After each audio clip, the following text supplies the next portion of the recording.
Hey, it's Drew Bentley here with Learn Guitar with Drew. And today we're going to take a look at how to bend strings. Very important subject, but first, thank you so much for checking out this video. Please hit that subscribe button, click the bell for notifications, and in the comment section down below you'll find links for my websites and other guitar good stuff. Okay, so probably the very most expressive thing you can do on a guitar is to bend strings. It's an awesome thing.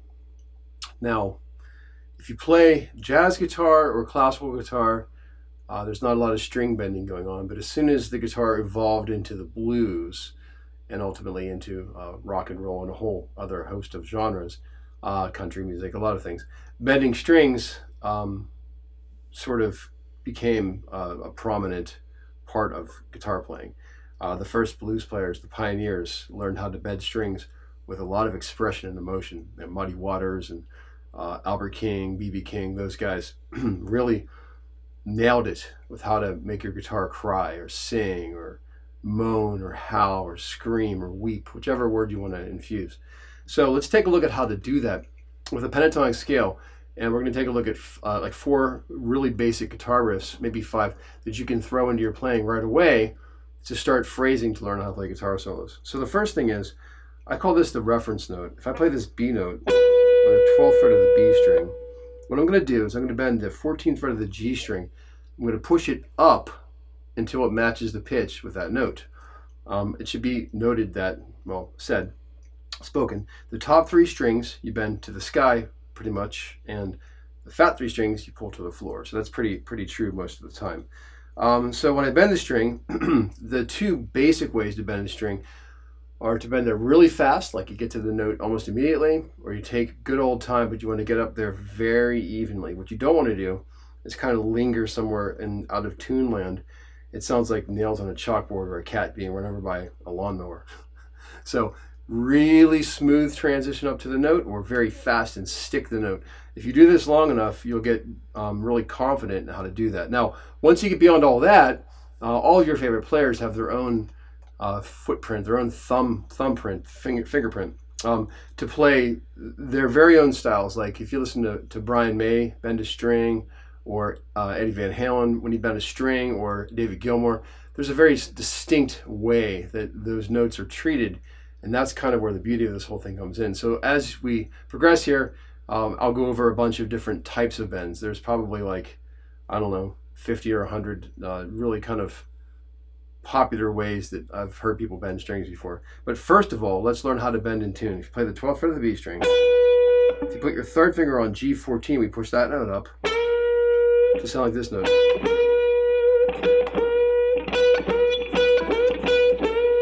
Now if you go really fast, that's like hitting the note immediately. If I go slowly, now a lot of times you don't really actually get there. If I go, I'm stopping right at the apex of that bend and playing the next note, so I'm not really lingering there very long. So then you play the 12th fret of B, and we're going to bend 14 of G to sound like 12 of B.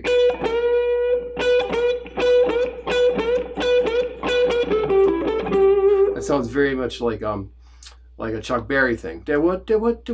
Now the next way you can do it is slowly and learn how to kind of hit that pitch. Now once you get good at that for a while, we can try our first riff, and this is again like a Chuck Berry thing. If I bend the string first, I play B12 and then high E12, and the triplet I get this. Whoop-a-dee. Well, you've heard that again a million times. I'll do it very slowly.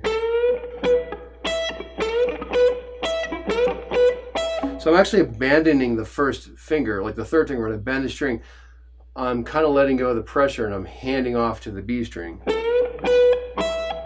Whoop-a-dee. So triple-a, triple-a, triple-a. Now, once you get good at that, the next phase is to bend the string first and then do a double stop on the top two strings, which is also a very common sound. So now we have kind of three things we could do.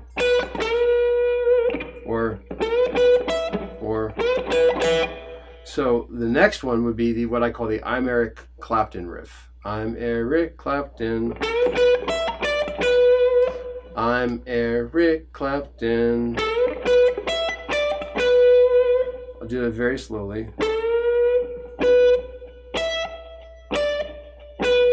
Bend 14 of G, B12, high E12, B15, B12. Okay, so if you play that super, super fast, Randy Rhoads did that a lot, like on the Mr. Crowley solo. He's playing that at 1 billion miles an hour. It's a very common thing. So if you've heard that like your whole life, that's how you do that one. Okay, so now we have kind of 4 phrases we can play for our guitar solo. We can play just the reference note and then the bend. When you get good at that, the triplets with single notes, then you can try the triplets with double stop, and then the I'm Eric Clapton riff. Okay, so that's kind of 4 things we can do already. The next one we're going to try is this. We're going to bend the note up and down, and we're going to pull off to the third finger to the first finger, and then we're going to play D12. So we have kind of 2 different options with this bend. We can do 3 syllables or 4 syllables. If we go, that's pretty popular. I kind of prefer 4 syllables, like you linger on the first note first and then we bend. To me, it kind of sounds like, do you want a bowl? Do you have a dough? I like that sound, maybe even better to kind of linger a little bit first. So now we have kind of 5 phrases we can play. This note, reference, slowly, fast, and then we can go fast, bend, and then two double stops. I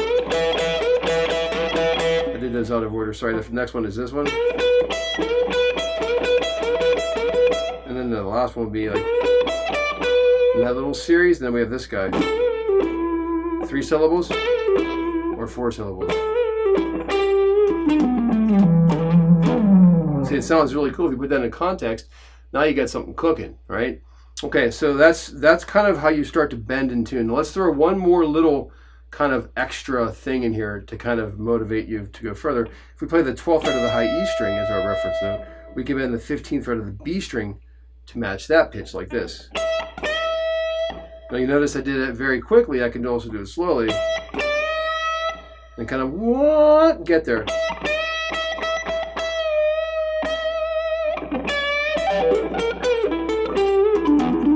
So now I can kind of combine the 2 of those together.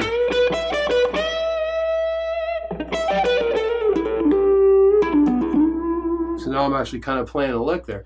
So there's just a few phrases I'm playing, but I can start to create some music. So if we throw that call and response thing I was talking about with the last lesson, we could do call and response with these riffs. We could go.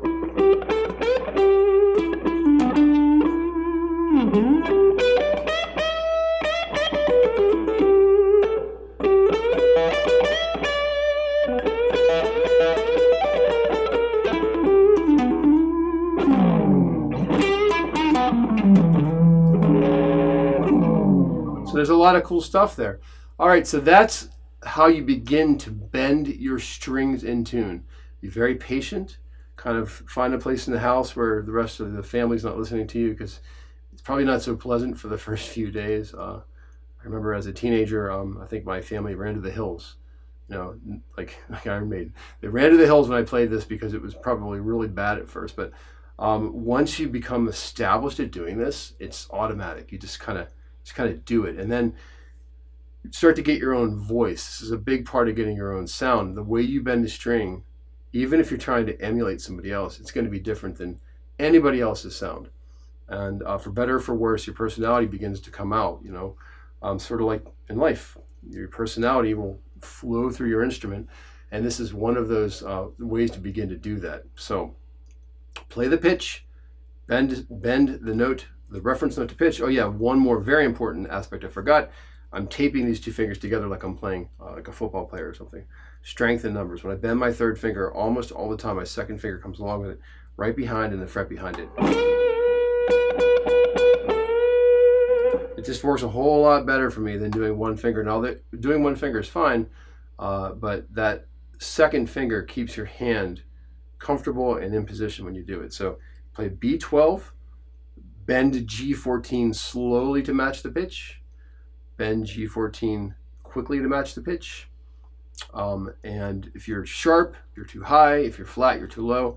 Just do that a lot of times. When you get good at that, try the bend with the single notes, woobity woobity.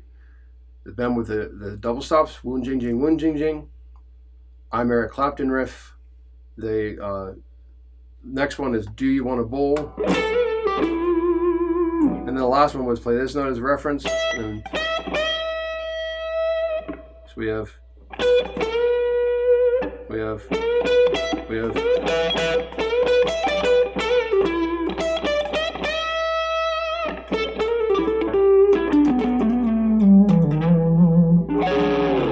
All right. Well, thank you so much for watching. I hope you enjoyed today's lesson. Please leave a comment in the comment section down below if you have anything you'd like to add to the conversation. I cannot wait to see you at the next lesson.